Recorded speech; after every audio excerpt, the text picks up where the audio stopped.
I'd like to welcome everybody to the Irish Scott Productions podcast. On today's podcast, we have a special guest, Nic from Nic Charles Photography. Say hi, Nic. Hey guys, how we doing? And on the other side, we have Brandon, the co-owner of Irish Scott Productions. Say hi, Brandon. Hey, everybody. How's it going? Nic, I'd like to start out with telling us a little bit about your business, your photography business, and how you kind of got into photography and where you are at with your skills and everything like that. Sure. So, actually, kind of a fun story because you were a lot involved in the beginning. I was looking at buying just a decent camera for myself, and I knew that you were a guy who was doing pictures and had a business for it already. So we chatted about that. I don't know if you remember that. Oh, but yeah. It was a daily chat. Yeah, well, for a little while it was. Yeah. But so I kind of bit the bullet after you talked me into some different things, and started taking pictures semi-regularly of my cats, my family, stuff like that. And then ultimately, my wedding was a short time after I bought my camera, and my wedding photographer was less than stellar. Essentially, when my wife and I got the pictures back, she basically cried because they were that bad. Oh, really? I didn't know she. Yeah, I didn't know she cried. Wow.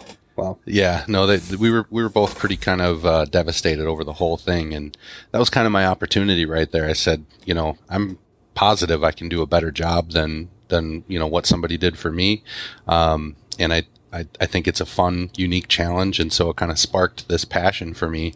And so I just started down this road of self-development and YouTube and reading and shooting and reading and practicing and just kind of, as much as I could, just getting involved with photography.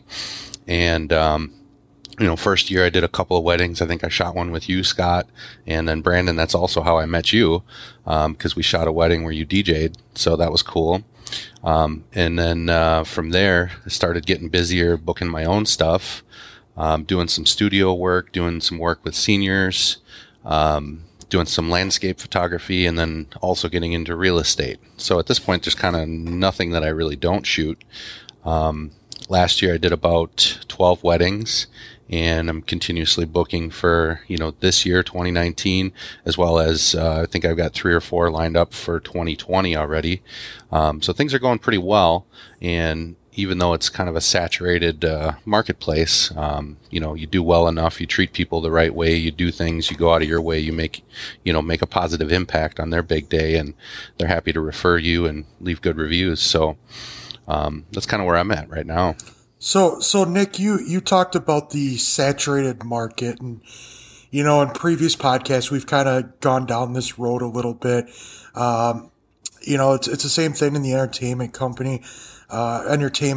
sector. Not so much in the video at the moment, but it's starting to grow, exponentially. What would you say if someone is looking at your service, they contact you, you go through your sales pitch, I guess I like to call it, and someone says, well, why should I, the bride, the groom, hire Nic Charles Photography over the next guy? What's going to set you apart? What's going to make them want to go with you versus someone else? Great question. And actually I've been kind of revisiting the philosophy of this lately myself.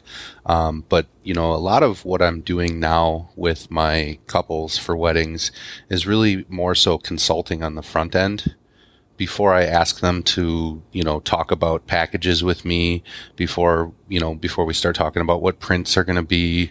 It's more of okay, what's the day going to be like? Because that's really the most important thing. How much time, where are things going to happen? What are your expectation levels? What things do you want to make sure that I capture? Really just trying to get a really great picture of what their day looks like. And then also, on initial contact, if it's via email or a contact page or something like that, I'm sending out my 9-page how to plan your wedding timeline with photography guide that I wrote, just a couple of weeks back. So a little bit of a new approach for me, just getting some information in their hands so that they make a better decision whether or not they go with me. But ultimately, as me providing the guide, I start to look like an authority, in the space, and it creates a level of trust and consulting, and just making sure that everybody gets what they kind of want out of the day. Yeah, most people that are looking for a photographer like your style, one, but also they want to be comforted. They want to know that you know what you're doing, that you're, a true professional. It's not your first rodeo, So having that guide that you have, we have a similar guide for the video side, and I have one for photography as well. But having that guide, in-depth guide of, showing them what do they expect, that's a great, probably a great marketing tool for you, and a great reference for your future clients as well. Well, yeah, I think it just sets you apart from, everybody that's in the game. I mean, when you take and you have something that not everybody has, that shows the level of investment that you've not only put into yourself, but put into your potential clients. And, you're talking about sitting down with them and really going over their day with them. I mean, that's such an important thing because, as we've mentioned before, I believe this is one of the biggest days in a couple's lives, with the exception of, possibly a newborn child. So, or two of them in Nic's case. Yeah, or two of them in Nic's case at the same time. So you're taking that level of, approach that, really the, what I like to call the higher end vendors, do and should be doing. And, so that kudos to you. Yeah, and the other thing too, there's actually two things just to add on to what Scott was saying. Lately my bookings that go really fast, in the initial conversation, the bride really says something like, I've looked at all your photos on Facebook, on your website, on Instagram, and I just love your photography. It's different than everybody else's. And, while that's a good ego booster, it also makes me feel like I'm doing something different than everybody else, but it's also good. So that's really good feedback to get. Actually, two of the last people that contacted me and I had initial consults with, told that to me in the first phone call, and they're both booked already. So that's really cool. I really dig that, people can recognize a style that they like. And then the other thing too, I like to explain to them that I'm a really laid back, stress-free kind of a person. I have a bio on my website that talks about how easy I am to get along with, and, how calm demeanored I am. And it's essentially like, if something bad happens during your wedding day, you're not going to see me freaking out. You're going to see me trying to figure out either what we can do to get by it, get around it, move through it, get past it. I mean, whatever it is that we have to do to make things continue to roll in a positive direction, that's what I do. Yeah, that's perfect. Sure. That speaks to your sales background too. Like, just figuring out how to read a person, that's absolutely, that's something that, I'm learning every day, face-to-face meetings, over the phone meetings, you just kind of, even if you're not seeing that person's expression, when you are explaining things to them, or when it comes to that price point and they just kind of either go quiet or they move on, or just the tone in their voice, you kind of can tell if you're like, well, I think I booked that one, or, well, maybe I need to work on this pitch a little bit better,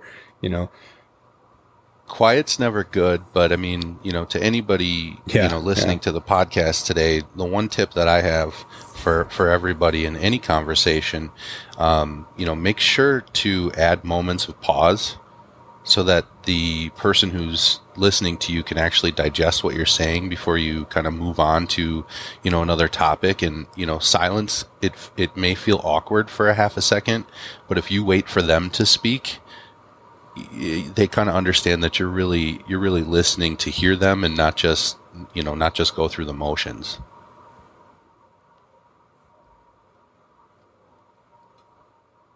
Yeah, that's great advice. Definitely, you've told me that before.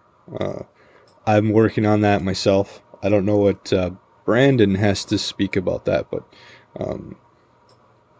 yeah, I mean, there's always room for improvement. I mean, sitting down with clients, talking to them on the phone, you know, having that moment where you're not quite sure. Yeah, I mean, there's always going to be that, I believe. I mean, we can always get better as you know, trying to sell our services. I mean, you know, I tell my clients, hey, you know, I can sit here and sell you all day long and sell ice to an Eskimo, but, you know, ultimately it's your decision. And, you know, thankfully I have, you know, almost 90 reviews to back my entertainment side up, and we got a lot of reviews on the video side. That's going to give you a lot of comfort in knowing that we're doing it right. We're creating that memorable experience for our clients. And that's what it comes down to is really, you know, I tell my clients, I mean, yeah, don't get me wrong, the financial part is nice. But I really, really, really honestly do get more enjoyment and satisfaction out of seeing my clients being happy at the end of the night. Absolutely. Agree 100% on that. I mean, I'm in the same boat. I've got a number of good reviews rolling, and every time I get one of those, I'm like, yes, I made them happy. And that's what this is really about, you know, based off of the beginning of why I started doing photography in the first place, is because I had a really unhappy, bad experience. And, you know, to turn that around and make people happy, doing something that I love to do, it's just really fulfilling. And you know, you hear those stories, and it's always just, I just cringe anytime someone tells me about a bad experience that they had with, whether it be a DJ or photographer or, you know, a videographer. And I'm not going to say that there's always 100% perfect events, because that would be, you know, just flat out lying, because occasionally you're not. I would go to say that no event is ever perfect, because everything changes. You know what I mean? But that's kind of rests on all of our shoulders as an event professional, video, photography, DJ. It's our job to ensure the imperfections aren't seen. You know what I'm saying? Like, be it on our side, the DJ side, we're all working as a team during the wedding to ensure that, you know, the bride and groom don't see any downfalls during the day or you know. And when you have one of those instances happen where something pops up randomly, and, you know, the biggest difference is someone who can remain cool, calm, and collected and handle whatever situation that may be, versus someone that absolutely just freaks out and creates a big scene about it. And that's really the difference between a professional and a non-professional. I mean, you know, I've had a time or two during a show where, you know, all of a sudden, the song cut out, you know, or I tell the story of this one wedding, I was doing, and there's actually a picture that one of the bride's friends, it's a family that I've done a couple weddings for. And there's a picture from behind the bride and groom, pointed towards the DJ booth, and you see me like face down, right, looking. And at that point in time, I was freaking out because my laptop froze. Now, the current song was still continuing to play, but I could not get the next song into the deck. And I am like literally, I had 50 seconds to figure out, what am I going to do? And as anybody who knows me, I am very OCD, and I have multiple laptops. I have backups. I have a phone that has music on it plugged in. You know, I make sure that, you know, in case an instance like that happens, unless something catastrophic happens, a mixer board goes out, you know, something like that, I have something. And I quickly got my phone. I quickly downloaded the song on Spotify, and thankfully it wasn't any like crazy weird version song, but I quickly downloaded it, and it was flawless. Nobody even noticed. But in that instance, you know, I kept calm, I kept collected, even though inside I'm freaking out, you know, but nobody knew that everything was about to derail, and I was able to bring it back in. And I think that's the difference between someone who commands and becomes the conductor of the night versus someone who's just kind of going with the motions. I agree. And you make a great point about, having the backup gear. I know Scott rolls with the backup camera. I roll with the backup camera. Yeah, I was just going to say, that's why we have backup cameras, Yep. And I shoot on cameras that only have 2 card slots. I mean, you never know what can happen. It's not in your control. So, prepare yourself for the worst, and you'll be able to come through in the even the most mildest situations. Yeah, technology's great, but it's not always perfect, right? True story. Yeah. So getting back to your reviews, what are you using for reviews? Are you using wedding wire, thumbtack? What's your review process? How long do you wait to send the review out? As far as my wedding clients, my portraiture clients, those kinds of things, when I deliver their galleries, so I deliver them online and I do it through an email at this point. I actually send an email that has the gallery link and information, some, kind of a personal thank you message, any print credits or coupons or anything that they're entitled to. And then at the bottom, I put links to both Facebook and Google, and I ask for their reviews if they liked, what happened. Thankfully, up to this point, I have 5 stars on Facebook, 5 stars on Google, and, people have absolutely loved working with me. So, I mean, I basically just solicit it right out of the gate. And, for people that are just getting started, it's harder to get reviews. And so what I usually tell people in any business is offer something of value, whether it's a gift card or a free print or, whatever you can kind of offer them, not as a bribe, but more so as a thank you for actually taking the time to fill it out. Because, as you guys probably both know, it's a lot easier to find negative information about anything on the internet than it is positive, right? Yeah, right. Definitely. Yeah. So people are so much quicker to go on and give a negative review or comment versus going out of their way to. So what have you done for me lately? Is the mentality, right. Yep, and I don't want to say that I'm really selective about my clients, but if in an initial meeting, like I get a bad vibe, and I feel like it's just not going to be a good fit, I usually will steer them in another direction and say, I'm not sure that I'm the right photographer for what you guys are looking to get, or those kinds of things, because you don't want to deal with somebody who has unreasonable expectations because they haven't been educated. And you can try to educate people, but if they're just unreasonable, that's where it is. Yeah, knowing when to say no is always the best path to take. So I know you opened up a studio. Was it past summer or was it a summer ago? I can't remember. So I bought the building in March, and I went in really a year. blind. That's cool. Yeah, it's coming up on a year, and we don't even actually have our grand opening done yet. So it's been a saga.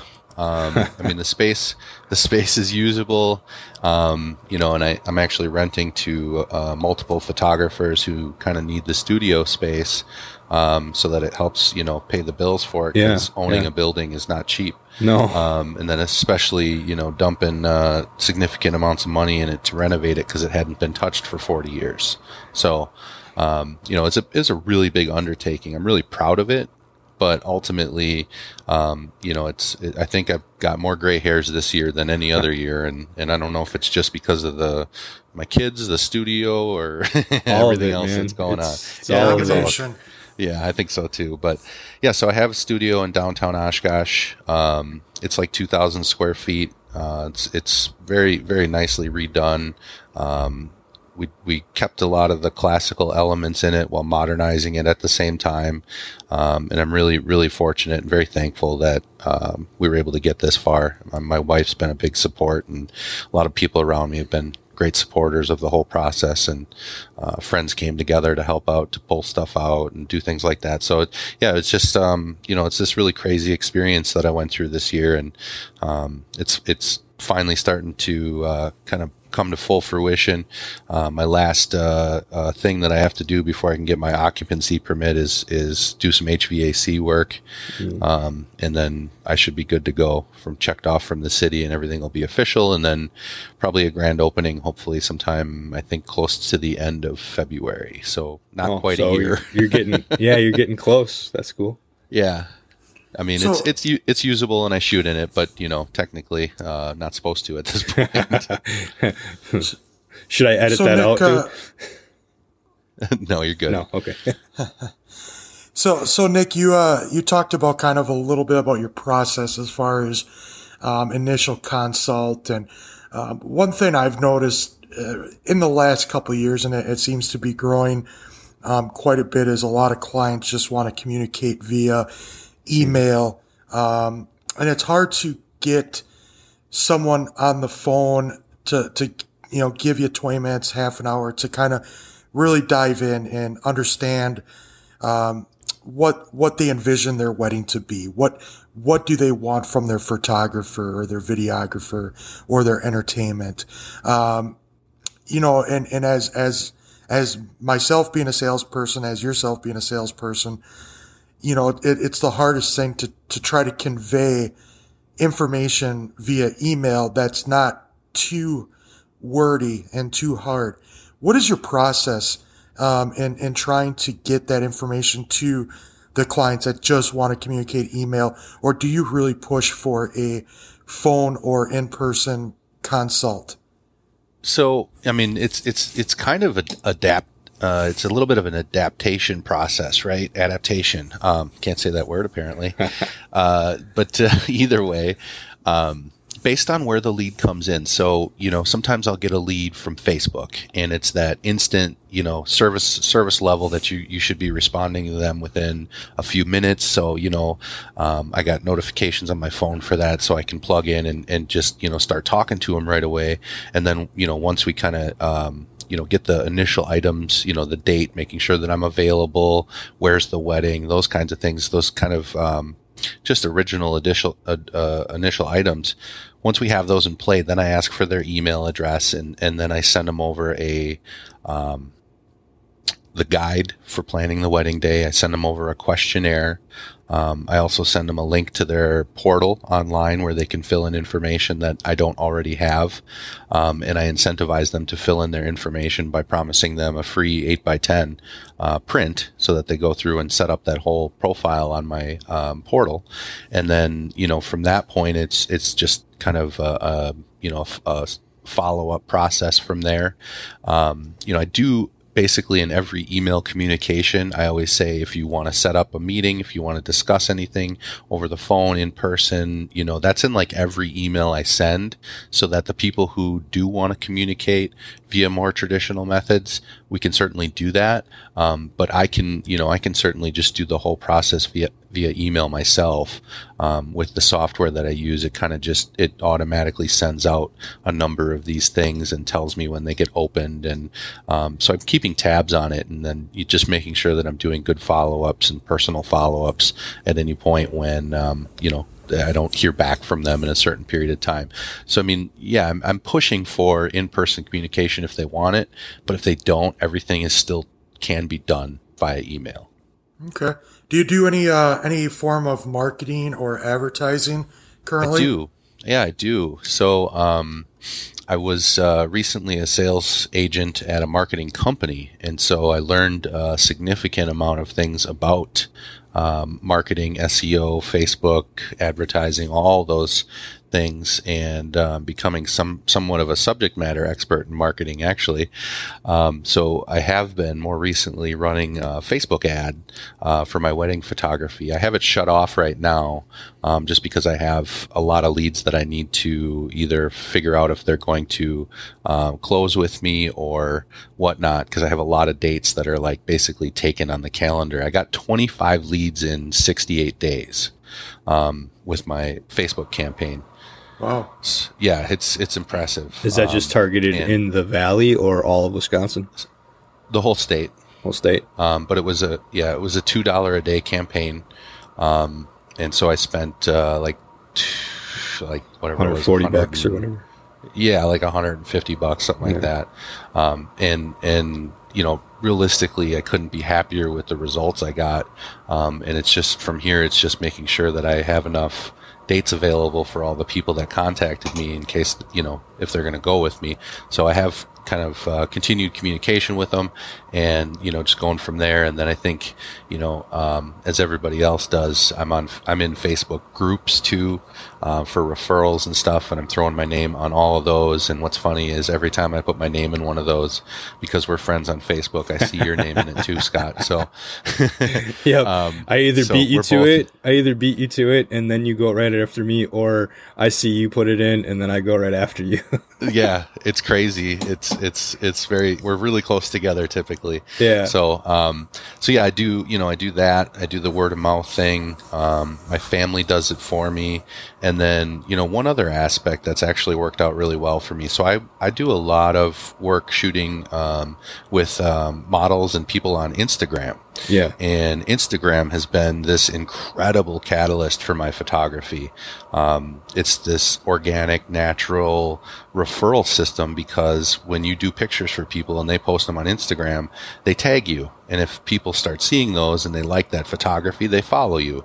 And then when they get married, or their, you know, niece or nephew or cousin, brother, or whatever becomes a senior and they need senior pictures, I mean, it's just kind of this like little waterfall of you know, return on investment. So, yeah, you know, it's been a really interesting situation for me. Yeah, Instagram has been pretty cool. It's all about showing up and making them think of you. You're the photo guy now, you know. Yeah. Because you took their picture, they go, oh, we have other people that need pictures, and they don't even think about going anywhere else because you're the photo guy, you know. So yep.